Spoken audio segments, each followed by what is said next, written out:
अस्सलाम वालेकुम ख़वातीन और हज़रात, मैं हूँ इसरार अहमद कसाना। इस वक्त जो हमारी पाकिस्तान में गवर्नमेंट है वो एक और क्राइसिस का शिकार हुई हुई है और वो ये है, वो किसी और का बनाया हुआ नहीं है। वो इमरान खान साहब के जो अपने एडवाइजर्स हैं माशाल्लाह, जिनके बारे में हम इनको बहुत पहले से ये कहा करते थे कि कम से कम अपने जो इर्द-गिर्द लोग हैं, उनके बारे में आपको थोड़ी-सी ज़रा एहतियात बरतनी चाहिए। लेकिन क्या करें कि हमारे दोस्त इमरान खान साहब जो हैं, उनके अंदर कुछ मसाइल ऐसे हैं जिनका हमें भी समझ नहीं आती कि क्या ये सिलसिला चलता रहता है। ऐसे लोग उनके इर्द-गिर्द इकट्ठे हो जाते हैं और जिनको वो होने देते हैं, ये भी बड़ी अजीब बात कि जो अनरिलायबल होते हैं, अपॉर्चुनिस्ट होते हैं और मैं अगर माफ़ी मुझे आप दें मेरे नाज़रीन, घटिया भी होते हैं ये लोग। क्योंकि जो शख्स अपने मोहसिन का उसकी इज़्ज़त का ख़्याल नहीं रख सकता, वो क्या शख्स होगा? यानी वो लोग हैं जो पाकिस्तान में दिहाड़ियाँ लगाने आते हैं और पैसे कमाने आते हैं और हराम की कमाइयों के ज़रिए पता नहीं उन्होंने क्या-क्या जायदादें अपनी बनाई हुई हैं और फिर वो इमरान खान साहब के इर्द-गिर्द भी आ जाते हैं। अब ये जो जुल्फ़ी बुखारी है, इसके बारे में हम कई दफ़ा अपने प्रोग्राम्स में कह चुके हुए हैं कि ये इस तरह के जो नौसरबाज़ लोग हैं, इनको क्यों इमरान खान ने इकट्ठा किया हुआ है साथ इर्द-गिर्द। और फिर इसमें हमारे दोस्त जो हैं गुलाम सरवर साहब, उनका भी नाम आ रहा है। तो ये चीज़ें क्या हो रही हैं, इनका तज्ज़िया करेंगे और चलेंगे लंदन और बात करेंगे डॉक्टर शाहिद कुरैशी साहब के साथ, जो कि लंदन पोस्ट के रुए रवाँ हैं, हमारे दोस्त हैं। डॉक्टर शाहिद, अस्सलाम वालेकुम जी। जी, वालेकुम अस्सलाम और आपके तमाम देखने वालों को भी अस्सलाम वालेकुम।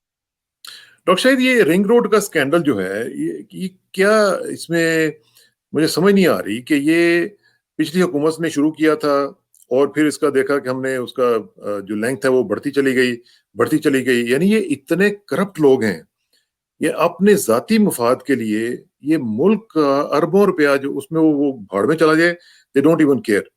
और अब उसमें देखें नाम जो किसके आ रहे हैं, यानी special adviser to the prime minister, एक फेडरल मिनिस्टर, यानी इन्होंने करना क्या है? इनको कितना पैसा चाहिए? ये हो क्या रहा है डॉक्टर साहब? देखिए, हो ये रहा है कि इमरान खान साहब इलेक्शन तो जीत गए, लेकिन जैसे आपको पता है कि कोई भी एडमिनिस्ट्रेशन जो होती है, उसमें मुख्तलिफ लॉबीज़ के लोग उनके साथ आते हैं। अब ये इन्होंने इसको ये रज़ाक दाऊद को साथ बिठाया हुआ है और ये इशरत हुसैन, ये दोनों डैड्स आर्मी जो है ये मुशर्रफ के साथ भी थे। उसने कोई तीर नहीं चलाया, ये गवर्नर स्टेट बैंक में रहा। भाई ये इनमें से बहुत सारे हमारे यहाँ पे लॉर्ड ऑबरी होते थे, यहाँ पे ह्यूमन राइट्स का बड़ा काम करते थे।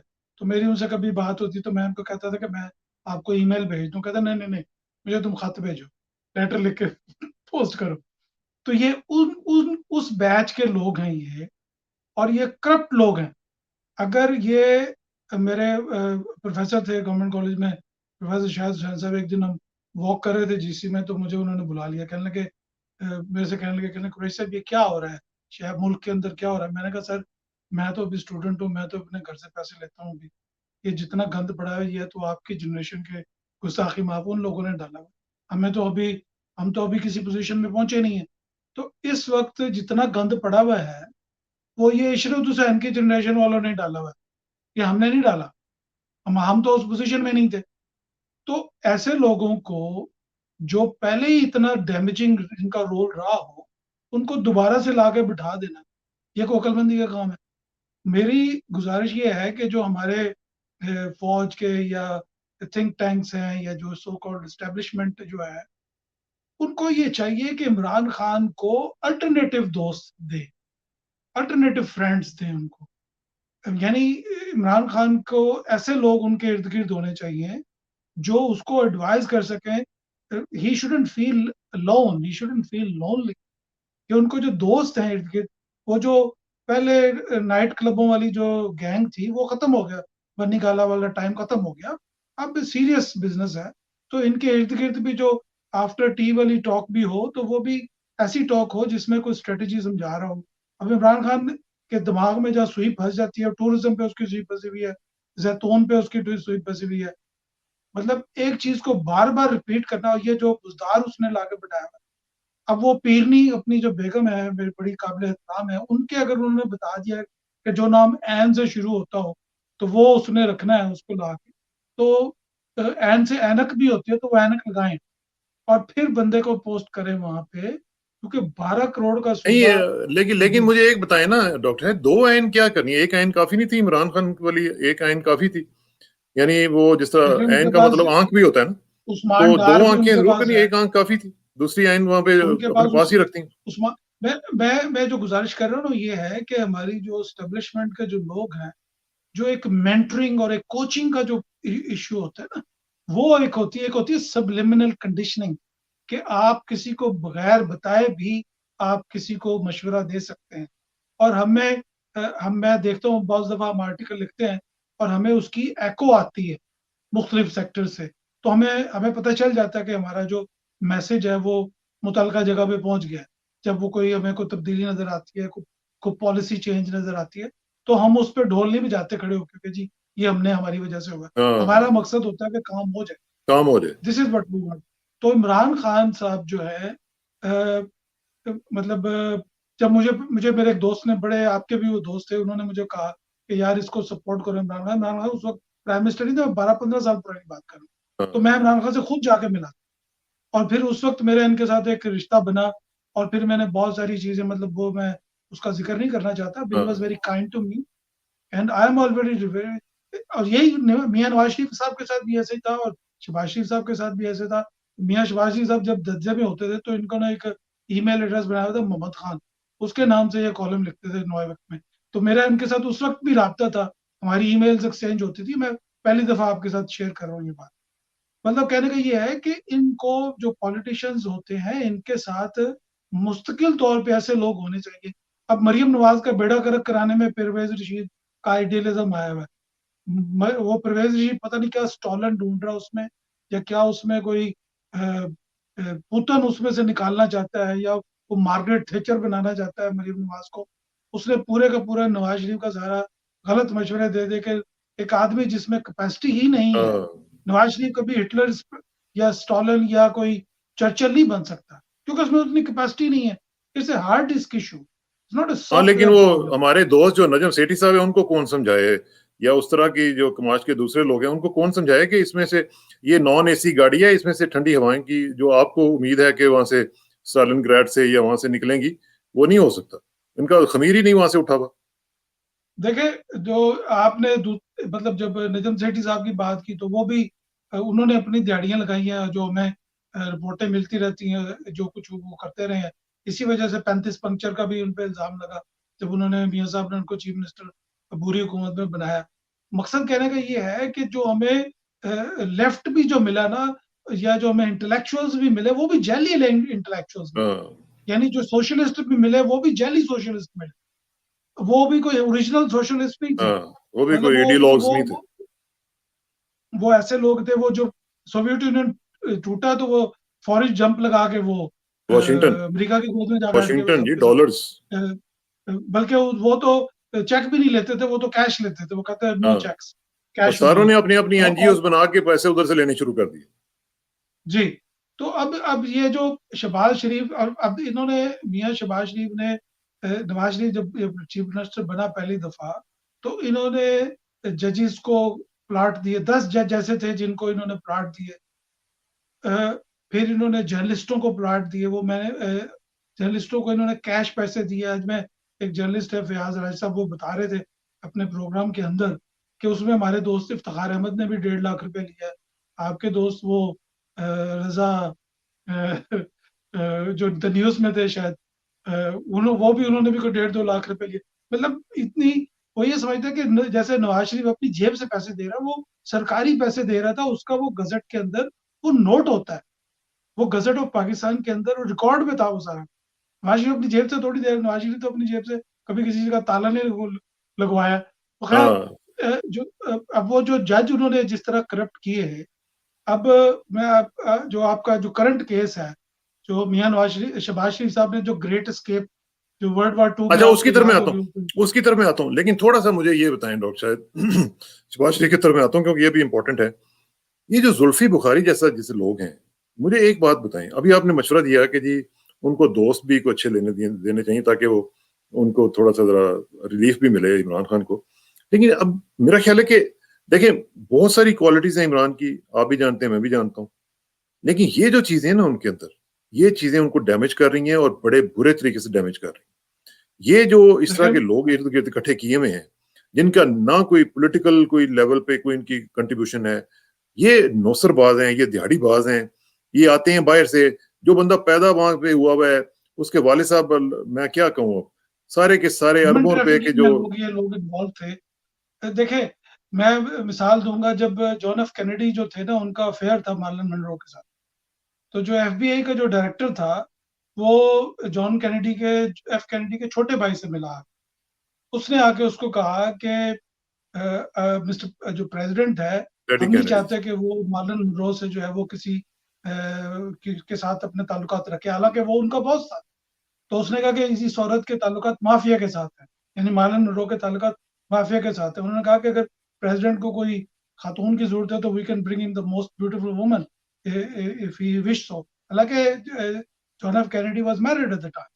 बात कर रहा हूँ कि जो स्टेट का जो ऑपरेटर है, जब इंटेलिजेंस एजेंसी आपको कह देती है कि ये बंदा ठीक नहीं है, तो फिर इमरान खान को अपना सिंह नहीं फंसाना चाहिए उसके अंदर। क्योंकि जो वो बता रहे होते हैं, बेनजीर साहिबा फौत हो गई हैं, जब उनको जनरल मुशर्रफ ने कहा कि आप कराची में जुलूस ना निकालें, कारसाज ना करें, उन्होंने अपनी हठधर्मी से, खुद तो वो बॉम्ब प्रूफ गाड़ी में 150-200 बंदा मरवा दिया उन्होंने। यही बात उनको वहां पे भी कही गई थी कि जलसा तो ठीक हो गया था बाग वाला, भाई तुम्हें गाड़ी से बाहर निकलने की क्या जरूरत है। जब आपको कोई एजेंसी वालों ने सुबह आपको ऐसे चीफ ने जाकर बताया कि आपकी जान को खतरा है, तो ये जो जबरदस्ती की जो एक हठधर्मी होती है ना, आप अपने इदारे की रिस्पेक्ट करते हैं। मैं काजाकिस्तान में एक फॉर्मर सीआईए डायरेक्टर का मैंने इंटरव्यू किया, तो उसने ये कहा कि जब मैं डायरेक्टर था, कहने का मुझे ये बिल्कुल बंद करके ले जाके गाड़ी में, जहाज में बैठा देते थे। वहां से जब अगला स्टेशन उसी तरह 4 बंदे पकड़ के भरवा लेते। कहते you have no life actually, your everything is just you just move along as they want you to move along, as a robot. बिल्कुल एज अ रोबोट चल रहे हैं। इमरान खान साहब को जब कोई लोग बताते हैं, आपको वो बात सुननी चाहिए। जब उन्होंने आपको एजेंसीज ने बताया कि ये बंदा ठीक नहीं है, आपको उनकी बात सुन लेनी चाहिए। अब 2.5 साल के बाद जब आप चैली आदमी को निकाल रहे हैं, मतलब मैं यहाँ पे हमारे दोस्त हैं GM खान, ये दरेजा साहब, ये और भी बहुत सारे जो पीटीआई के जो ओरिजिनल स्टार्टर्स में, असल में वही बात है ना। बात ये है कि डॉक्टर साहब, असल में आजकल के जो हालात है ना, इनमें जब हम इमरान के मुतालिक अच्छी बातें करते हैं तो पीटीआई वाले हमें बड़ी जनाब दाद और तहसीन देते हैं, लेकिन जब हम कोई इस तरह की बात करते हैं तो फिर हमें गालियां पड़नी शुरू हो जाती हैं। और इनमें से अक्सर वो हैं जब वो पैदा भी नहीं हुए थे जब से हम इमरान को जानते हैं। मसला ये है कि जो चीजें कमजोरी हैं उसकी, वो हमें बतानी चाहिए ताकि वो ठीक हो सकें, क्योंकि ये प्राइम मिनिस्टर ऑफ पाकिस्तान है, ये कोई मजाक नहीं है। ये अब वो क्रिकेटर इमरान खान नहीं है, ये पाकिस्तान का प्राइड है, पाकिस्तान की सिक्योरिटी, पाकिस्तान के इंटरेस्ट को रिप्रेजेंट करते हैं। So we have to be very very careful about it. देखें, जनरल मुशर्रफ ने जो 2 जुल्म किए पाकिस्तान के साथ, एक तो उन्होंने जो इतने सारे टीवी चैनल खुलवा दिए जो चल रहे हैं, और तमाम जो शादी ब्याह की फिल्में मुरब्बा बना हुआ है पूरा का पूरा। जो मुंशी थे वो चीफ रिपोर्टर बन गए, रिपोर्टर्स बन गए। और दूसरा, उन्होंने जो ये खवातीन की खुसूसी रिश्ते बना दी, जिसमें उन्होंने तमाम अपनी और फैमिली की औरतें, कोई दाई हैं, कोई नर्सें, कोई इस तरह की जो घर में काम करने वाली हैं, उनको उन्होंने ला के वो MNA की सीट पे बिठा दिया। अब एक ऐसी औरत, ये मरियम औरंगजेब जो है, जब मैं उनकी गुफ्तगू सुनता हूँ कि एक इलेक्टेड प्राइम मिनिस्टर जिसको 1.5-2 करोड़ लोगों ने वोट दिया है, तुम उसको खड़े होके तुम कह के बुलाती हो, तुम उसके बदतमीजी से बात करती है। प्राइम मिनिस्टर पाकिस्तान सिर्फ नौकरी के चक्कर में इस तरह की इन लोगों को मेरे ख्याल से इनको अगली कॉन्स्टिट्यूशन चेंज करके ये जो खुसूसी नशिस्तें हैं खवातीन को खत्म करना चाहिए। This is an insult to democracy actually. ये कौन सी डेमोक्रेसी है? एम्पावरमेंट में इनको इनको इनको खुद मौका मिलना चाहिए कि ये जनरल इलेक्शन खुद लड़े। नहीं, और दूसरी बात ये है, एम्पावरमेंट के लिए फिर इन्होंने आके किया क्या है, ये भी एक अलग सा क्वेश्चन। लेकिन कमिंग बैक टू शहबाज शरीफ, अब ये जरा बताएं कि ये जो एक तो तौहीन अदालत का उन्होंने केस डाल दिया है, और वो डाला भी किधर है उनकी, अब आपको पता ही है कहाँ पे लग गई है एप्लीकेशन। और दूसरी तरफ है उनकी, और वो जस्टिस नजफी साहब की अदालत में वो नहीं जज के पास लगे जिन्होंने नवाज शरीफ को भेजा था। उनके क्लास वालों से मेरी बात हो रही थी, और ये पिछली भी उनकी एप्लीकेशन नजफी साहब के पास ही थी।